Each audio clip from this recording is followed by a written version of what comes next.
This is a copy of the contemporary statue of Queen Anne, placed in front of the splendid new cathedral of St. Paul's to celebrate its completion.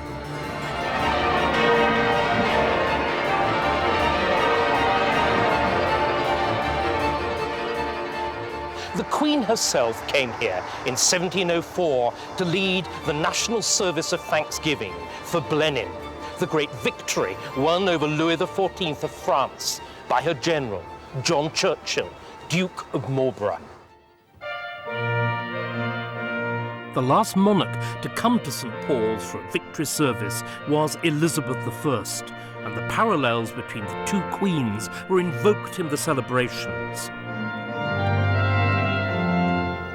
In personal terms, the comparison was absurd. Elizabeth was one of the most remarkable individuals ever to have worn a crown. Anne was an overweight, overwrought housewife. But in terms of the power of Anne's kingdom and Elizabeth's, the boot was on the other foot. Elizabeth's England had been too poor to fight continuous war abroad, but each year of Anne's reign brought fresh victories and another state procession to St. Paul's, until, by 1712, her kingdom was the greatest power of Europe. It had acquired a new name under which it would take its place on the world stage: Great Britain. Why did the England of Anne succeed where the England of Elizabeth had finally failed? It did so because Anne was heir to the glorious revolution of 1688-89, which altered forever the relationship between Crown and Parliament. And in the quarter century which followed the revolution, England herself was transformed.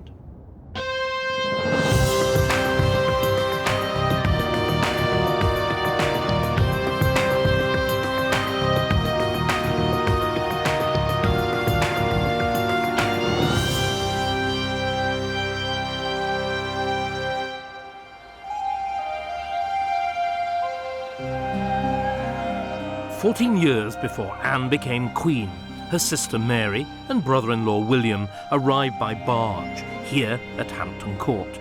It was early in February 1689, and their arrival was the culmination of a sequence of extraordinary events. Less than 2 months earlier, Mary and Anne's father, the Roman Catholic King, James II, had fled the country after William had landed with an invasion force. Parliament had welcomed the Protestant William and his wife Mary with open arms. Just a few days before coming to Hampton Court, he and Mary had accepted the crown as joint monarchs, although all the power was vested in William. Now, here they were, the palace that Mary had last visited as a child. Hampton Court was soon to become their favourite house, a place they would make their own, with a massive building programme and many improvements. But just as the Tudor palace was to be remodelled dramatically, so too was the monarchy. For, though William and Mary wore the crown of their forebears, they represented a radical break from what had gone before. And within weeks of their arrival here, this break from tradition became explicit as they sought to escape from the quasi-religious rituals that hedged the divinity of the Tudor and Stuart kings. These centred on the Chapel Royal here and followed the ancient cycle of the church's calendar. A particularly important group clustered round the great feast of Easter, which in 1689 fell on the 31st of March. The first of these was the ceremony of Maundy Thursday. For centuries, on the day before Good Friday, the English monarch had reenacted the role of Christ after the Last Supper by bathing the feet of some carefully chosen paupers. William balked at this outlandish popish ceremony. He flatly refused to wash the feet of the poor and limited himself instead to giving them the traditional alms. William objected even more strongly to the ceremonies of Easter Sunday. By tradition, after solitary communion, the monarch would lay healing hands on a waiting crowd of invalids suffering from an illness known as the King's Evil, a disfiguring strain of tuberculosis.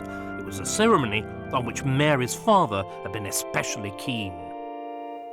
James II had taken the practice of touching for the King's Evil, frankly, back to its medieval Catholic roots by reintroducing the old Latin liturgy. For William, this was to add superstitious idolatry to old-fashioned absurdity, and he suspended the practice entirely.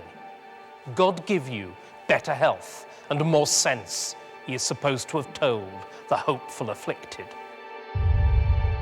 William's refusal to continue the old rituals signalled to everyone that here was a different kind of king. For his Tudor and Stuart predecessors, the monarchy had been a sacred trust committed to them by God. But William was no believer in the divine nature of kingship. To a Calvinist like him, monarchy was a purely human institution. What William did believe in was predestination, or divinely ordained destiny. In particular, his own God-given mission to be the nemesis of Catholic France and of its overweeningly aggressive king, Louis XIV. And it is this mission which William is shown as achieving in this, the ceiling painted by Sir James Thornhill in the Painted Hall at Greenwich. Right in the centre of the painting, William sits enthroned, Mary to one side. Beneath William's feet cowers an emblematic figure of tyranny, a savage-looking portrait of Louis XIV. All around, crowns and papal tiaras topple. Here, in swirling imagery, is William's lifetime ambition.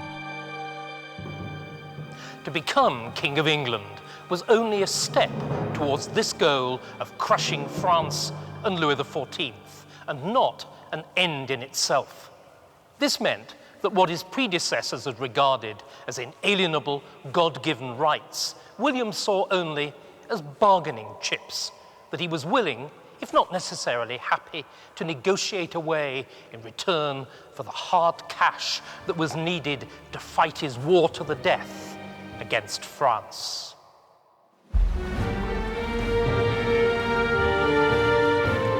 This is the Royal Naval Hospital at Greenwich. Established in 1692, it celebrates William's first great victory over France.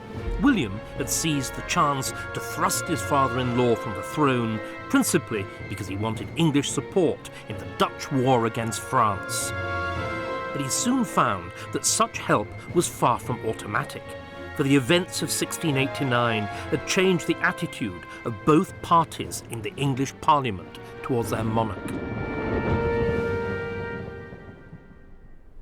Since the reign of Charles II, kings had known where they stood. The Tory half of the nation supported royal power, whilst the Whig opposed it. But the revolution of 1689, which had brought William to the throne, had muddied the waters. For the Whigs, whilst backing William's invasion, retained their traditional mistrust of royal power. On the other hand, the Tories, though they remained theoretically committed to monarchy, in their heart of hearts didn't really think that William was rightful king, and so, in practice, mistrusted him just as much as the Whigs. The result was that, divided in everything else, William's Parliament was united in its determination to drive a hard bargain with their new king. They knew that it was only their control over the purse strings that would force the king to call regular parliaments. Otherwise, as one MP put it, we should not do our duty to them that sent us hither. In personal conversations, William freely expressed his outrage at such apparent ingratitude. The Commons, he seethed, had used him like a dog. But William could achieve nothing without money, so he settled down to negotiate. First, he offered the Commons scrutiny of public accounts, so they could see where their money was going. Then he agreed to the Triennial Act, which ensured the summoning of a new parliament every 3 years, whether the king liked it or no. And finally, he yielded to Parliament control over both raising the money for the armed forces and over spending it. William had ceded powers to Parliament, which his royal predecessors would never have dreamt of giving up. Parliament repaid the favour in full. By 1694, they were voting an unprecedented £5 million a year for William's war.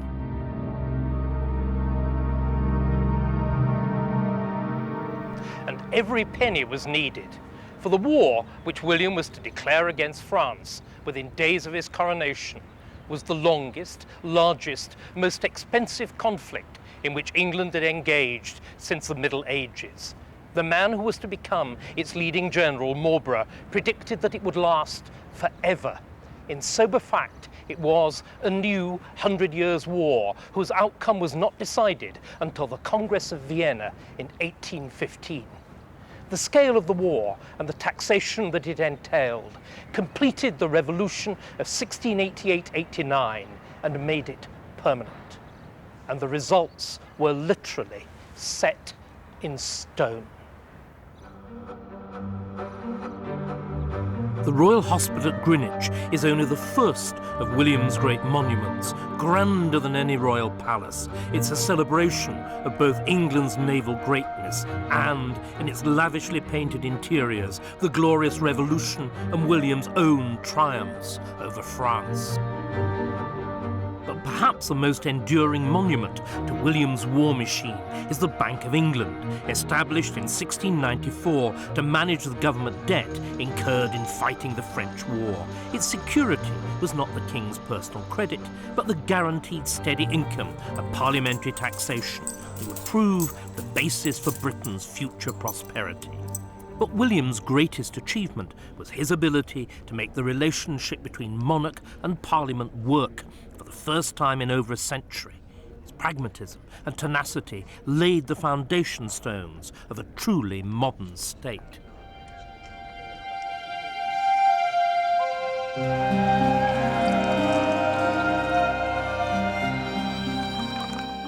But William, with so many great gifts, had few of the small ones which humanize greatness and make it popular, or at least bearable.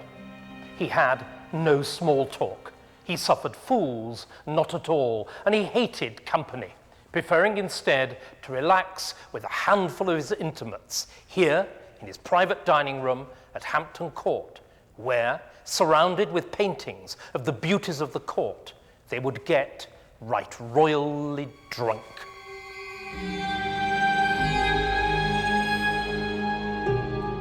For all his military successes in Europe, William was deeply unpopular in England.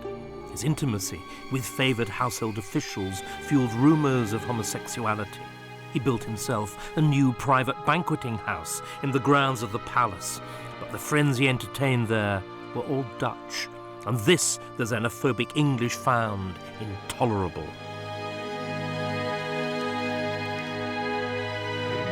In terms of public relations, William was heavily dependent on his queen. Mary was tall, beautiful, and an able politician, with a natural charm and an easy gift of popularity. Above all, she was a Stuart. But in 1694, Mary died, aged only 32, of a virulent strain of smallpox, and the Stuart fig leaf was torn from William's throne. Without his wife's support, he found managing Parliament much more difficult. But thanks to his usual mixture of tenacity and flexibility, he coped. He coped too with mounting ill health until a sudden, unexpected event brought his life and reign to an end.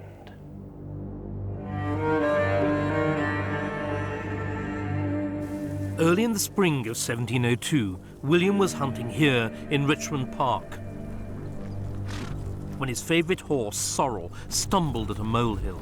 William came off and broke his collarbone in the fall. chest infection set in. 2 weeks later, William was dead. His had been one of the most significant reigns in English history, a time when the very meaning of monarchy changed. But his death was little mourned. The Privy Council announced plans for a monument in the Abbey, but nobody could be bothered to build it, least of all his successor, Anne. Anne was 37. She was a Stuart, the younger of James II's daughters, and had never been considered a beauty, like her sister Mary. But she had a beautiful speaking voice, and above all, she knew how to rise to a public occasion. The result was that Anne's first speech to Parliament, given only 3 days after William's death, was a triumph. She wore a magnificent crimson robe, lined with ermine and bordered with gold. She blushed prettily, and she proclaimed in her thrilling voice that "I know my heart to be entirely English." The English, as pleased as she was to be rid of William, loved her for it, and from that moment she became and remained as popular as William had been disliked. Anne and William had never got on, but her first policy decision as Queen was one of which he would thoroughly have approved.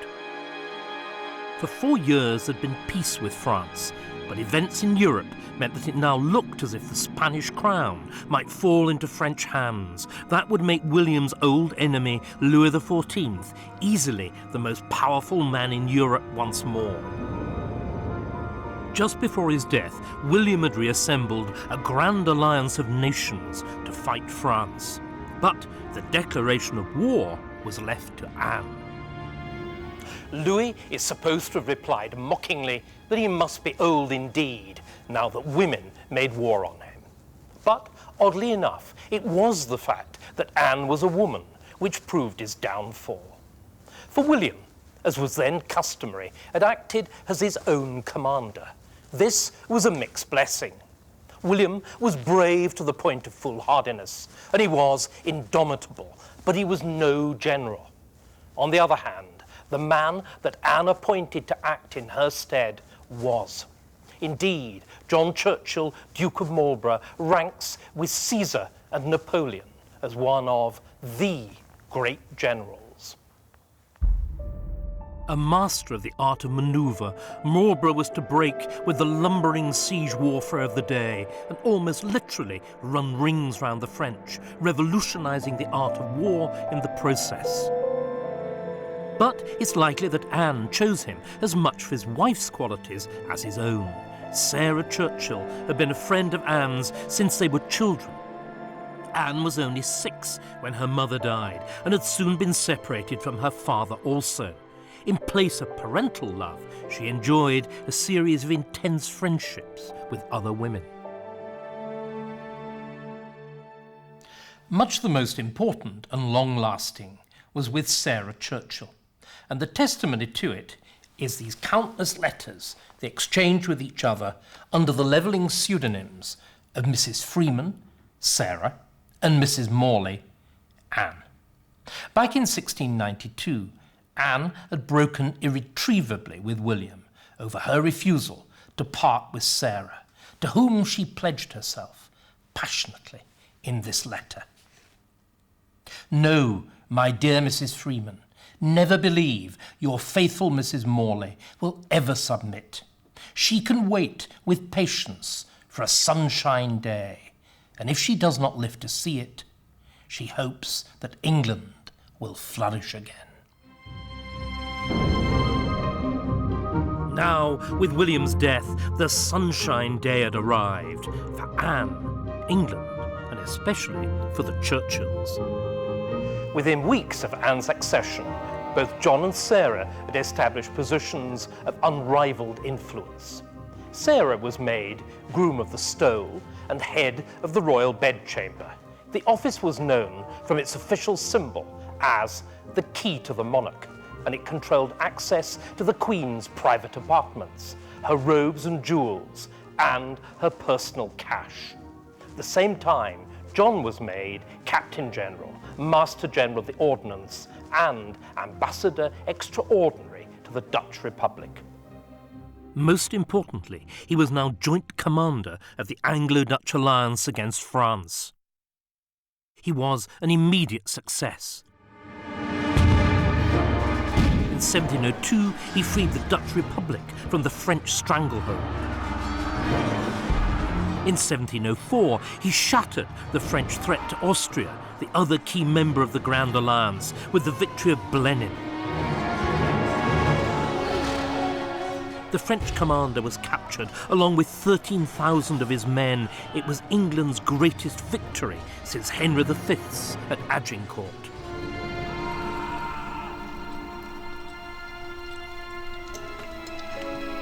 Marlborough scribbled the news to Anne on the back of a tavern bill and was rewarded with a royal estate and a palace.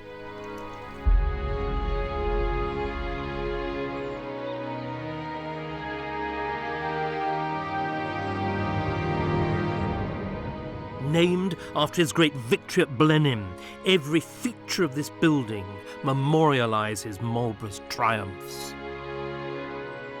Most graphic is the great series of battle tapestries which hang in the sequence of formal drawing rooms: Ramiers, Oudenarde, Malplaquet, Bouchain, Lille. Marlborough and his army swept across northern Europe in one of the most successful military campaigns of British history. But while Marlborough was performing great feats of arms in Anne's name on the continent, there remained profound tensions in her British kingdoms, for the issue of the succession had reopened. Back in 1689, the radical implications of dethroning James II had been masked because it seemed it was likely that the Stuart line would continue in the persons of his daughters and their children. But it was not to be, for in 1700, Anne's last surviving child, a son, died. Loyalty to the House of Stuart now meant only one thing: the return of the Stuart male line, so temptingly near in exile in France. Spring 1703, England and her allies are at war with France under the command of the Duke of Marlborough. The French have a secret weapon, the exiled Stuart heir, the would-be King James III of England and 8th of Scotland. And in Scotland, feelings were running high. Would Marlborough have to break off from his continental campaign in order to subdue the rebellious northern kingdom?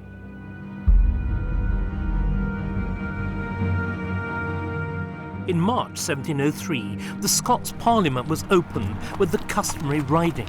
The mounted procession set out from Holyrood Palace and rode up the High Street, past the Canongate Kirk, towards St Giles's Cathedral and Parliament Square.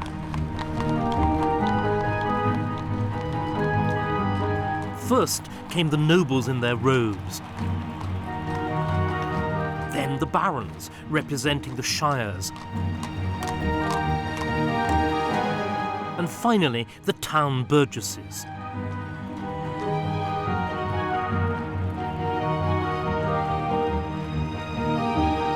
The members were accompanied by their armed retainers and rode through a lane of citizens, also armed, until they arrived at the Parliament House itself.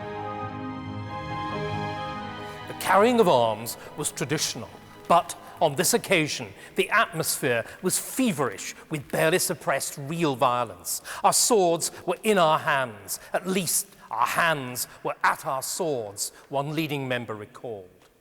And the target of this impassioned feeling was England. For over a century, Scotland had shared a Stuart monarch with England, but they'd kept their own parliament and their own national interest, which frequently clashed with England's.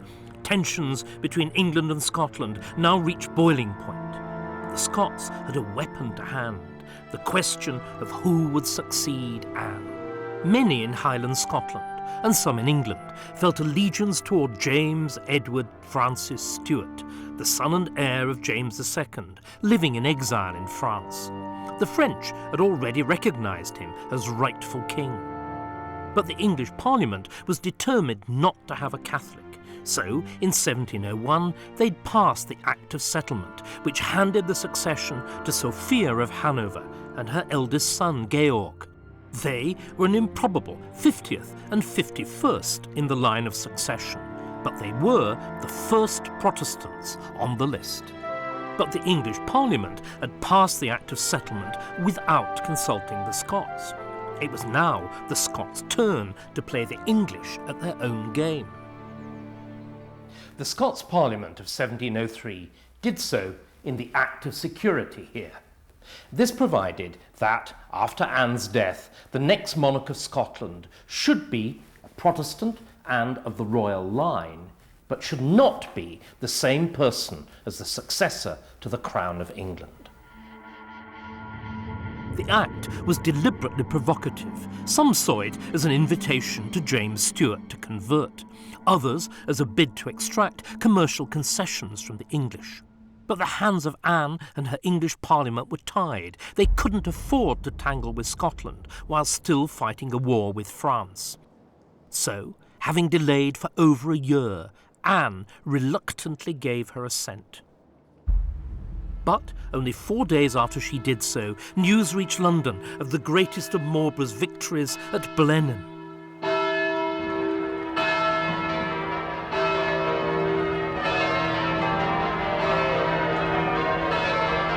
Now, Anne and her English Parliament could respond robustly to the Scots' provocation.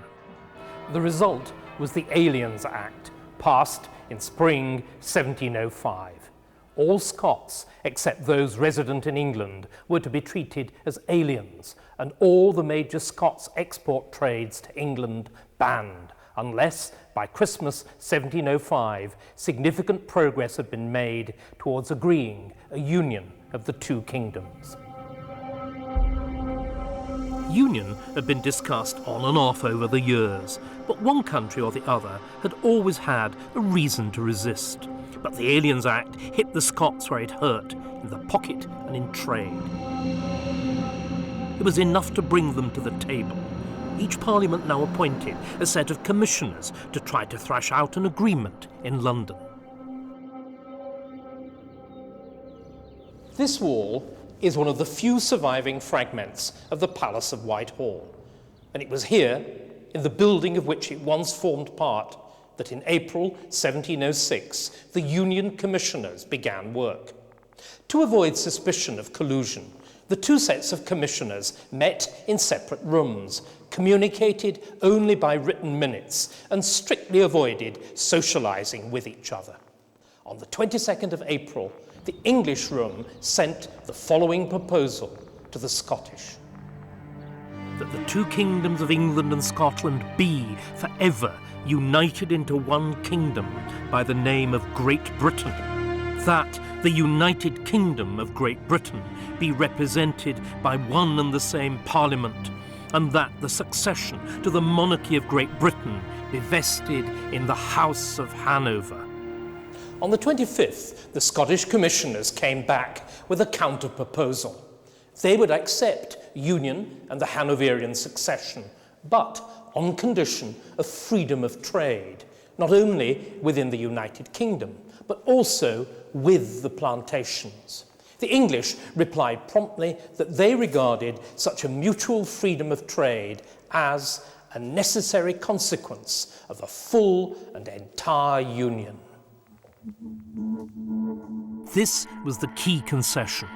The plantations or colonies, largely in North America, were the great English success story of the last 100 years. By Anne's reign, indeed, America seemed a separate realm and appears symbolically as such below her statue outside St. Paul's. Access to this trading empire was very desirable, and up till now, the English had kept it to themselves. It had taken only 3 days to work out the bones of an agreement, for both sides had got what they wanted. The English wanted a Scotland unshakably on side during the war with France, whilst the Scots, whose own attempt to establish a colony in Central America had failed catastrophically, wanted free access to the English plantations as a way out of their own desperate national poverty.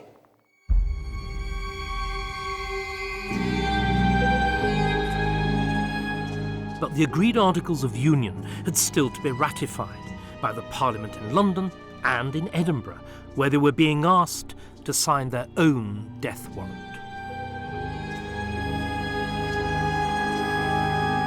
Within the Scots Parliament, the promise of free trade with the colonies, helped along with a generous dollop of bribery, had begun to create a majority for union. But outside, in the streets, there was widespread and often violent hostility, and at times it seemed an open question which side would win. However, on the 16th of January 1707, after 3 months of clause-by-clause debate, the Scots Parliament voted decisively by 110 to 67 for union and its own extinction. The bells of St. Giles's are said to have rung out with the tune, "Why am I so sad on this my wedding day?" And across Scotland, few celebrated the Union. There was unrest in Edinburgh and riots in Glasgow, which were caused both by patriotism and a fear that England would still keep Scotland a poor relation. But as the transformation of 18th century Scotland would show, the Scots benefited hugely from union and access to the colonies. From a small, if thriving town, Glasgow grew rapidly into one of the great commercial cities of the British Empire.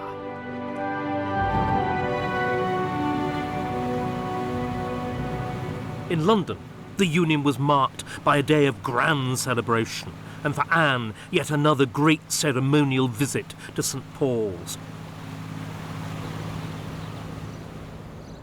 Not since Elizabeth I had a monarch so understood the value of public royal spectacle or been so loved by her people. So, on the 1st of May 1707, Anne came to the great cathedral, accompanied by 400 coaches and wearing the combined orders of the English Garter and the Scottish Thistle. It was, she told her cheering subjects, the day that would prove the true happiness of her reign. The day that England and Scotland became the United Kingdom of Great Britain.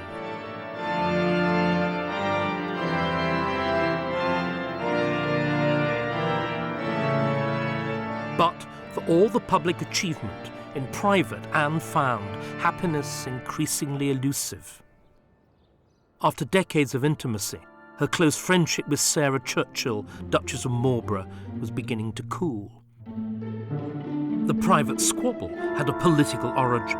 Sarah had campaigned vigorously against the leading Tories, whom she accused of being secret supporters of the exiled Stuarts. But Anne, keen to preserve her freedom of action between the competing political parties, had refused to remove the Tories and resented Sarah's bullying attempts to make her do so. The result was that Sarah's company became increasingly disagreeable to the Queen, who transferred her affections instead to Sarah's cousin, Abigail Masham, a lowly bedchamber woman.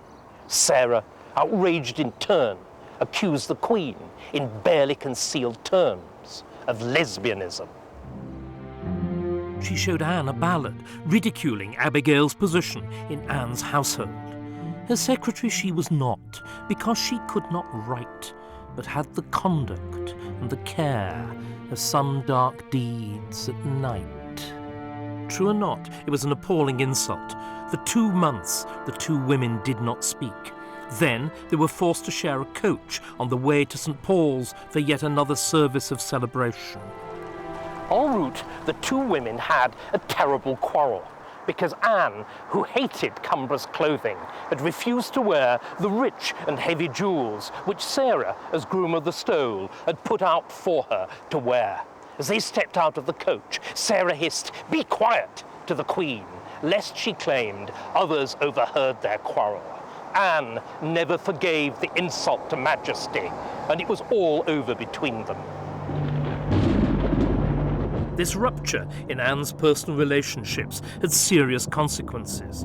Sarah's loss of favour at court cast a dark shadow over Marlborough's own position as commander of the Allied forces.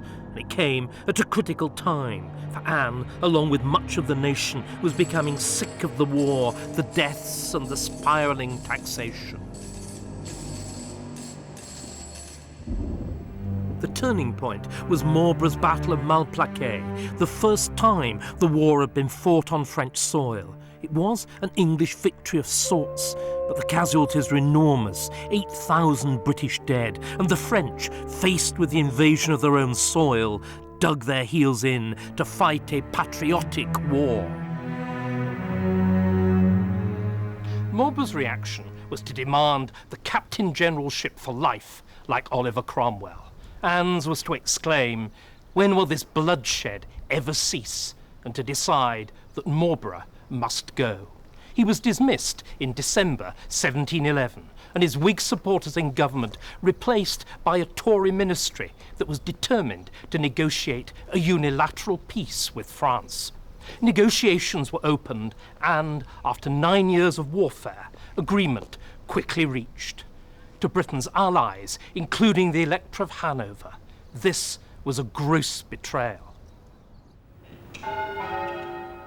Peace with France was formally agreed at Utrecht in 1713 and celebrated with another grand Thanksgiving service in St. Paul's. And there was much to celebrate, since the peace marked Britain's eclipse of the two powers which, only half a century before, had overshadowed her. Britain was now more powerful militarily than France, and more commercially successful than the Netherlands. A time for celebration indeed, but the poor health which prevented Anne from attending the Thanksgiving didn't go unnoticed, and London was soon fizzing with speculation about the succession to the throne.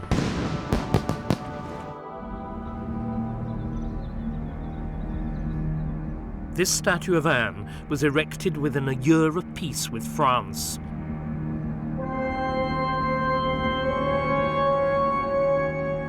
Soon after Anne, still aged only 49, fell dangerously ill.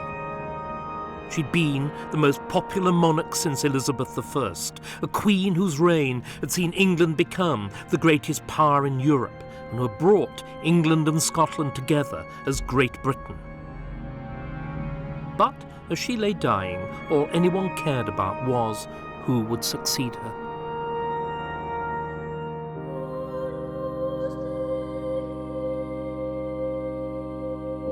Finally, on the 1st of August 1714, good Queen Anne died in this room in Kensington Palace.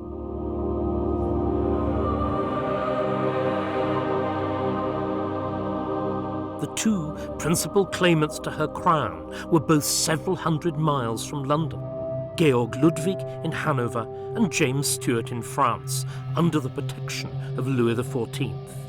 If he'd made a dash for it, James could have given the Hanoverian a run for his money. But for all that he was only 28, James III did not do dashing.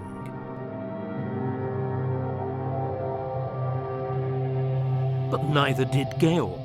Instead, correctly confident in the machinery of the Act of Settlement, he anglicised his name to George and spent 6 long weeks making a stately progress towards England.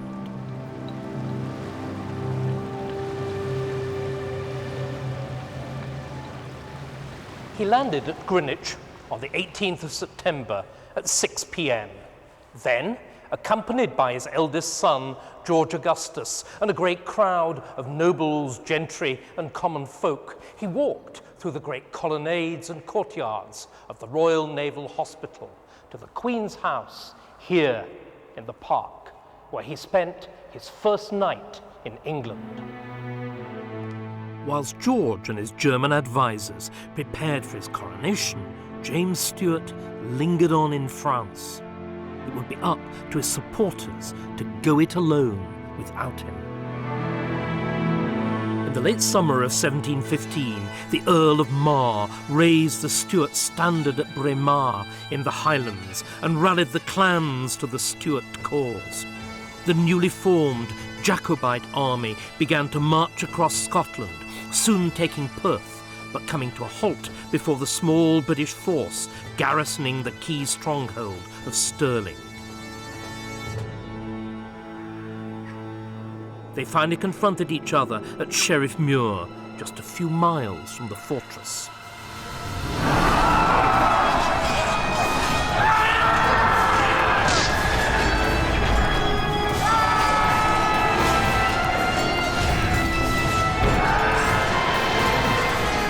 The battle was long and bloody, and strangely inconclusive. At the end of it, no one was really sure who'd won. But in France, it was represented as a great victory for the Jacobites, and James finally set sail for Scotland. At first, it was a triumphal progress. The magistrates of Aberdeen paid him homage. He made a state entry into Dundee, and then he came here to Scone Palace. He even issued a proclamation announcing the date of his forthcoming coronation as King James VIII and III here on Moot Hill in the grounds of Scone Palace, the ancient coronation site of the King of Scots. But after this good start, things quickly began to crumble. For James, with his shy, cold public manner, was unable to keep the loyalty of his existing followers, let alone recruit new ones. If he was disappointed with us, one of his soldiers wrote, we were tenfold more so in him. James's dream was fading fast. His soldiers were beginning to desert him, and, worst of all, his great ally and patron, Louis XIV, had died. There would be no more money or men coming from France. On the 30th of January, as the government forces marched towards them through the winter snow, James's retinue moved from Scone back to Perth. The following morning, they abandoned the city, marching horses and men across the frozen River Tay on their way back to the coast at Montrose. On the night of the 4th of February, 1716, James secretly set sail for France, escaping the warships which had been sent to intercept him and abandoning his army to their fate. He never saw Britain again. Through his dithering, his failure to inspire his men, and his refusal to give up his Catholicism, James had thrown away the Stuarts' best chance to regain the British throne. 30 years later, his grandson Charles, known to history as Bonnie Prince Charlie, would give it another, bolder go, a venture that came to a bitter end on the battlefield of Culloden. No Stuart would ever again wear the crown, nor would any British king revert to that Stuart vision of monarchy as absolute and divinely inspired. Among disaffected Scots, the Stuart cause would slip into the realm of romance, a realm in which tragic failure constituted much of its allure. The propaganda dispersed on behalf of the Hanoverian regime was altogether more robustly confident. The arrival of George I is commemorated here in Greenwich, just a few paces from where he actually landed. But that's the only realistic thing about the painting. which shows George arriving in a triumphal chariot led by the symbolic figure of liberty with her cap. It's painted in shades of grey to imitate a Roman sculpture relief, and St. George's slain dragon is being trampled underfoot. The reality had been very different, however, as the painter, James Thornhill, who was present as an eyewitness and shows himself here as such, well knew. It was night.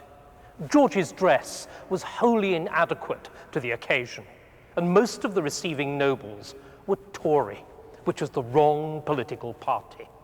Hence, Thornhill explains his decision to go instead for high-flown allegory.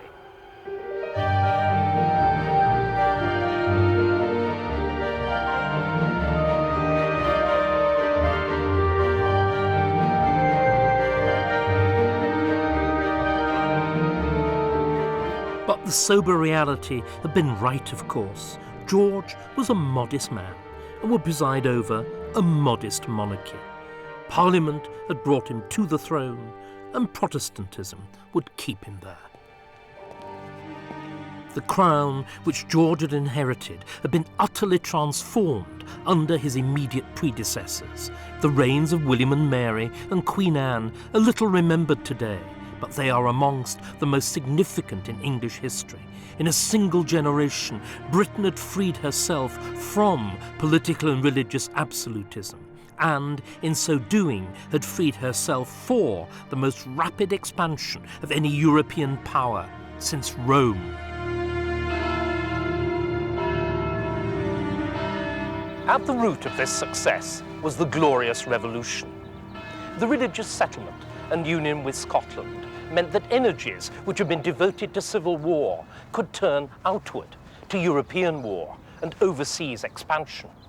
The new financial system provided money not only for war, but also to generate economic growth at home, whilst economic growth made for a society that was richer, more diverse, and, above all, vastly more curious intellectually than ever before.